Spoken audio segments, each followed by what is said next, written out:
Assalamualaikum warahmatullahi wabarakatuh. Selamat sore, teman-teman. Nah, jadi materi hari ini, materi yang akan saya berikan ini hanya sebagai pelengkap. Jadi, pelengkap apa yang telah teman-teman sampaikan di WA Group.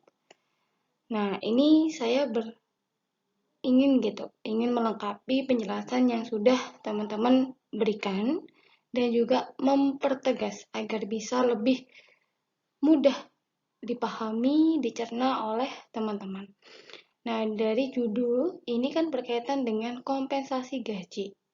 Bukan kompensasi sendiri, gaji sendiri, bukan. Tapi kompensasinya jenisnya gaji, gitu ya teman-teman. Kan ada yang kompensasi jenisnya itu insentif, bonus, tunjangannya seperti itu. Nah, yang akan kita bahas itu adalah gaji.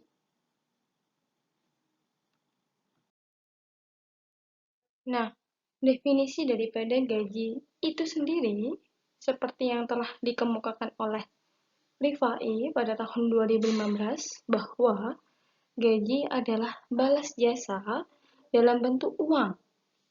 Jadi, gaji itu selalu bentuknya uang, teman-teman, yang diterima oleh karyawan sebagai konsekuensi dari statusnya sebagai seorang pegawai yang telah memberikan kontribusi untuk mencapai tujuan organisasi. Nah, jadi di sini yang perlu kita garis bawahi bahwa gaji itu selalu dalam bentuk uang. Nah, kenapa karyawan itu diberikan uang begitu? Nah, karena mereka sudah memberikan kontribusi terhadap pencapaian tujuan organisasi. Nah, kemudian gaji ini itu bayarannya tetap gitu kan. Jadi sudah bisa dipastikan gitu. Kita dapatnya sekian kayak gitu. Itu berarti gaji. Kemudian kita menerimanya secara periodik, teman-teman. Jadi sudah ada rutinnya. Rutinnya dalam sebulan sekali atau dibayar per apa gitu, tapi itu secara periodik. Yang sering itu sebulan sekali. Jadi secara rutin itu kita dapatkan. Peranan gaji. Jadi gaji ini ada dua peran bagi atau dari sisi pemberi kerja dan yang kedua dari sisi penerima kerja. Yang pertama kita bahas adalah dari sisi pemberi kerja. Berarti kalau saya bilang dari pemberi kerja itu kita lihatnya dari perspektif organisasi. Nah, jadi ketika kita sudah menentukan gaji, nah berarti dari gaji itu menjadi unsur untuk menghitung biaya produksi dan juga komponen harga pokok. Jadi nanti gaji yang telah diterima itu akan menjadi pertimbangan gitu. Berapa biaya produksi kita? Berapa harga pokoknya gitu. Karena di sini gaji akan masuk ke dalam sana gitu. Nah, sedangkan dari sisi penerima kerja, gaji itu sebagai penghasilan yang bisa digunakan untuk memenuhi kebutuhan hidup. Itu yang pertama. Kemudian yang kedua, gaji itu juga bisa digunakan untuk memotivasi karyawan. Jadi ketika karyawan itu mendapatkan imbalan, mereka akan memiliki semangat kerja. Jadi kinerjanya itu juga otomatis akan meningkat. Mereka akan lebih produktif, lebih semangat kayak gitu. Otomatis akan memudahkan organisasi juga untuk mencapai tujuan. Fungsi penggajian. Yang pertama, untuk membantu manajer personalia dalam menentukan gaji yang adil dan layak.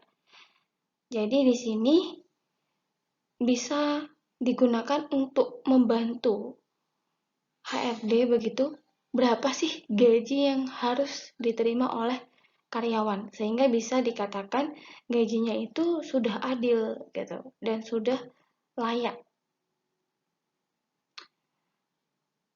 Nah, kemudian yang kedua, untuk menarik pekerja yang mempunyai kemampuan ke dalam organisasi.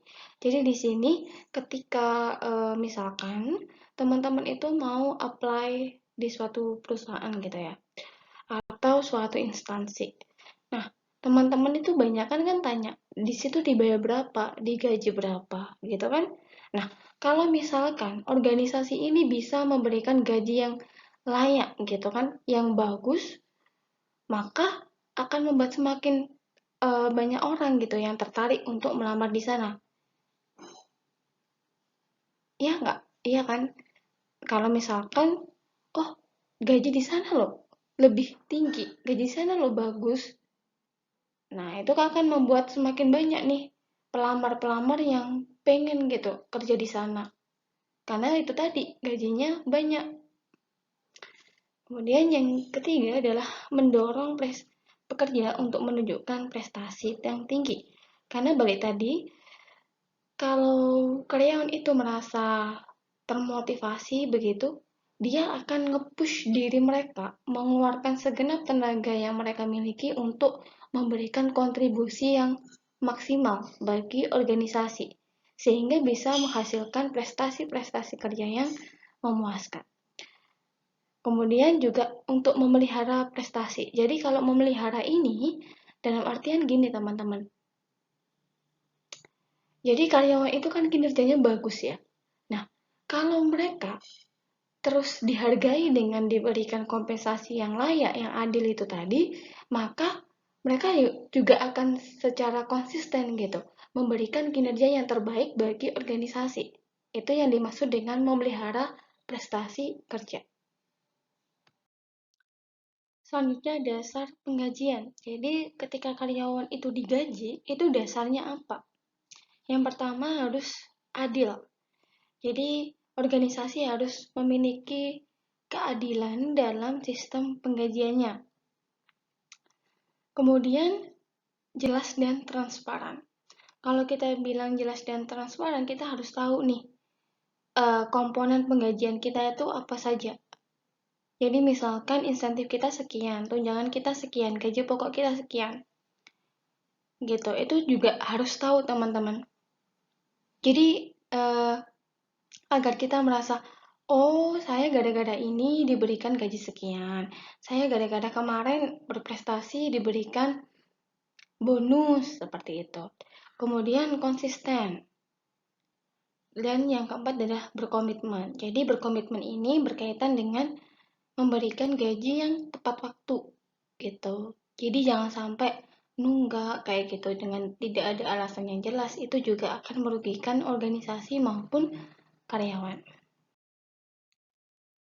Pertimbangan penggajian. Yang pertama, pay for position. Nah, ini berkaitan dengan gaji itu didasarkan pada posisi. Jadi, orang diberikan gaji karena mereka menduduki suatu jabatan atau suatu posisi. Yang kedua, pay for person atau penggajian untuk orang atau individu. Ini berkaitan dengan mereka disiplin, tepat waktu. Nah, itu masuk di pay for person. Tapi kalau pay for performance berarti berkaitan dengan tupoksinya dia gitu, berkaitan dengan wewenang tanggung jawabnya dia itu apa saja. Nah, itu dia laksanakan semua. Itu berarti pay for performance. Kemudian pay for years of service, berarti ini berkaitan dengan masa kerja. Jadi, mereka digaji sekian itu karena mereka sudah mengabdi gitu kan. Mengabdi selama bertahun-tahun di organisasi tersebut. Nah, rumus dari total gaji bersih itu gaji pokok ditambah komisi dikurangi dengan potongan yang ada. Jadi nanti kelihatan nih berapa gaji bersih yang kita dapatkan. Nah, yang termasuk dalam perhitungan gaji ada hari kerja. Jadi kita bekerja berapa hari. Terus waktu istirahat itu juga jadi pertimbangan teman-teman. Kemudian lembur. Nah, dalam satu minggu kita lemburnya juga berapa jam gitu kan. Cuti. Nah, itu juga masuk di perhitungan gaji. Jadi kalau kita bicara besaran gaji pokok, itu berarti dia sekurang-kurangnya 75% dari upah pekerja. yang terdiri dari gaji pokok ditambah tunjangan tetap. Nah, teman-teman, ini akhir dari materi. Saya ingin tanya ke teman-teman, nanti bisa dijawab di kolom komentar pertanyaan saya ini. Jadi nanti silahkan menjawab pertanyaan saya dan dijawab di kolom komentar. Baik, pertanyaannya, apakah upah minimum itu sama dengan gaji pokok? Bagaimana pendapat teman-teman terkait hal ini?